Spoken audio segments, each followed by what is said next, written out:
hello, Jets fans. This is GreenBean, and welcome back to another late night vlog. It's really interesting that I'm making this video as a late night vlog, because as you know, if you've been here before for these, I gotta kind of be quiet. Right now it's about 11:30 p.m. on a Tuesday night, so the family's sleeping and everything.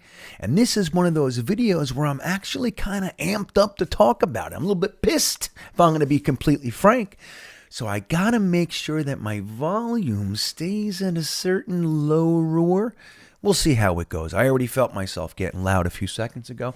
So let's get into this. We're going to talk about this third string quarterback baloney that we're hearing all about from everyone.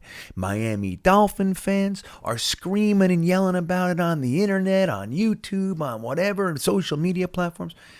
But even regular old NFL analysts that have no allegiance to the Dolphins are also saying the same things.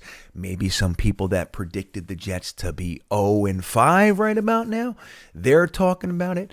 Other people are saying the same types of things. The Jets haven't beaten a quarterback yet. They shouldn't be all excited about being Skylar Thompson, beating him in his first ever game. Here's the truth of it all.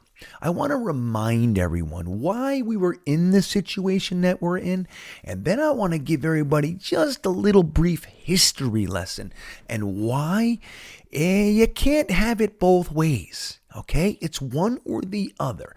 Now, first of all, before we get into that, I do want to take a brief moment and remind you, if it's your first time here, welcome, first of all.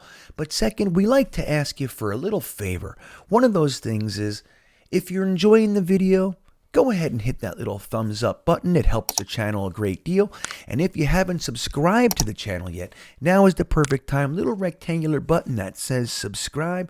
Go ahead and hit that. And then YouTube will suggest videos coming out of this channel for you when you turn on the platform. So there you go. Thank you very, very much for all of your considerations.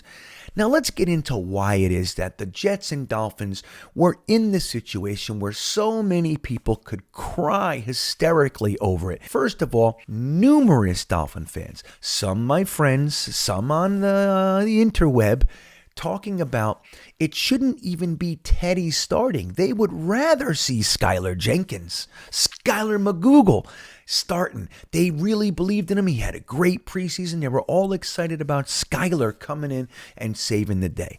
Now, in recent history, let's just say the past 25, 30 years, the Jets were the prime team for a guy like Skylar McGillicuddy to come in and act the hero. We've seen it 100 times. We even had an opportunity in Pittsburgh for Pickett to come in and do that. Tomlin put him in the second half. Why? Because the Jets are the perfect team for that to happen and for him to end up being a hero in the game. It's kind of what we do.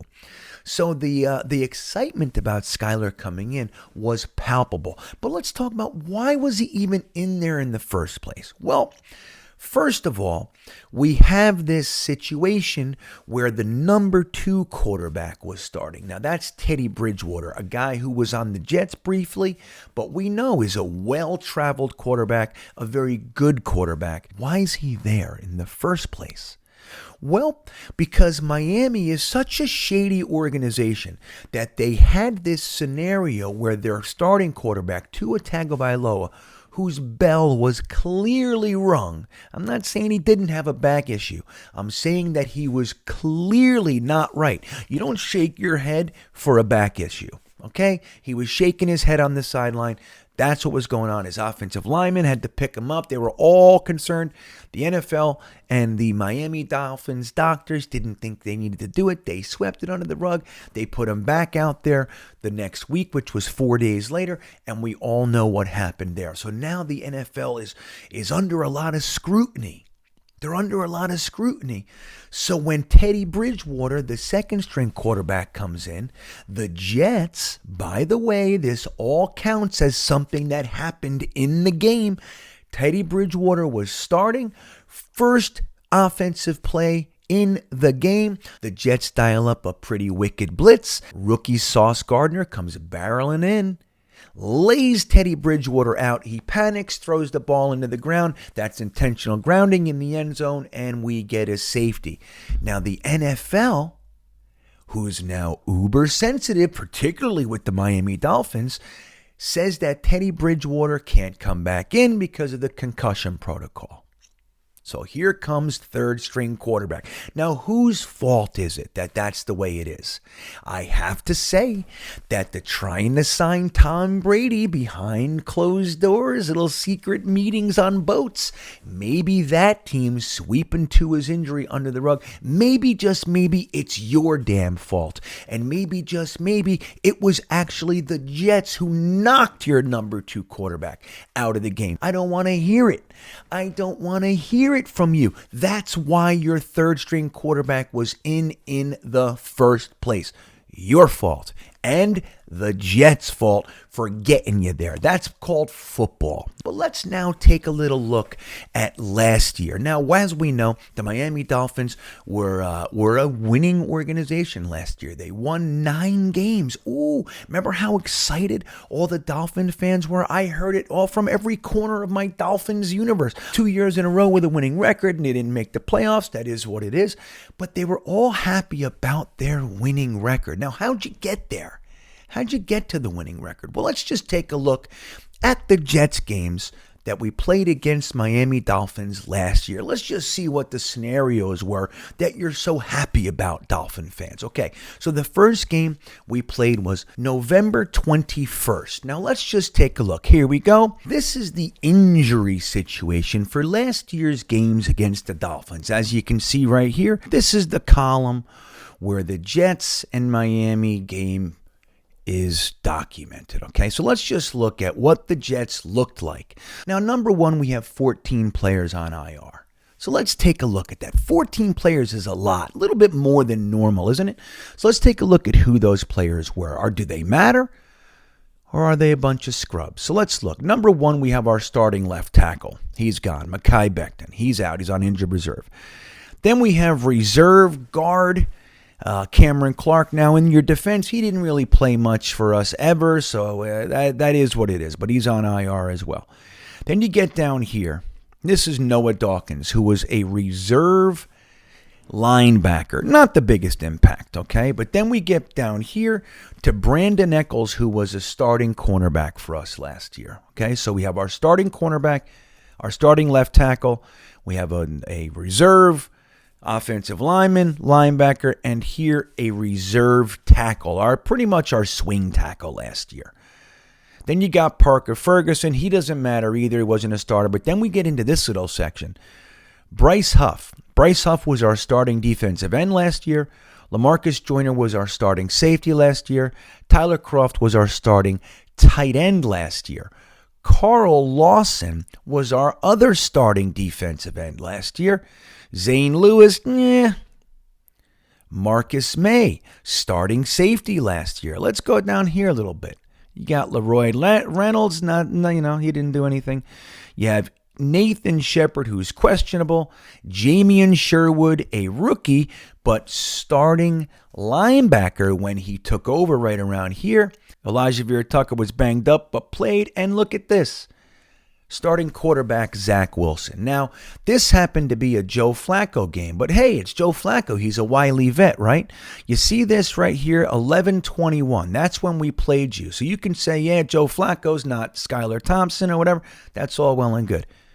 We traded for Joe Flacco that year less than 1 month, October 25th, the month prior.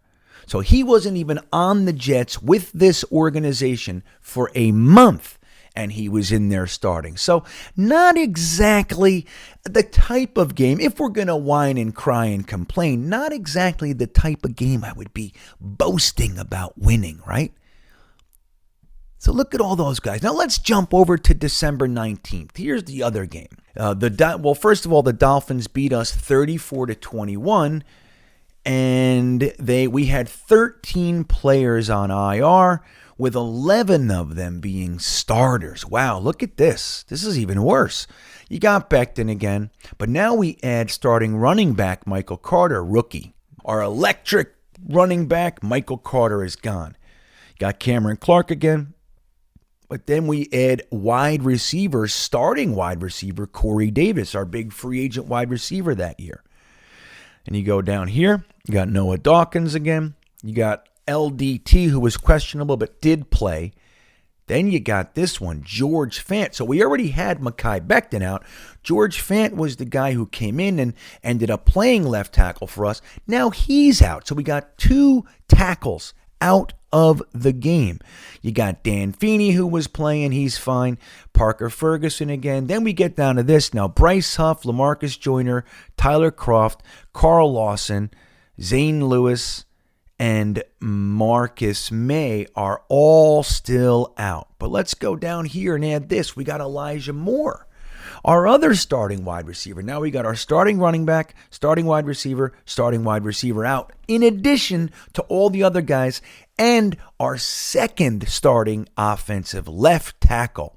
Then you got Sheldon Rankins, who was banged up but played, and then we have Jamian Sherwood again. So guys, did you have any problem talking about how great it was that you got to 9 wins when you clearly trampled a team that was decimated and you didn't even beat us like the Jets beat you this year? 31-24 is significantly different than 40-17, is it not?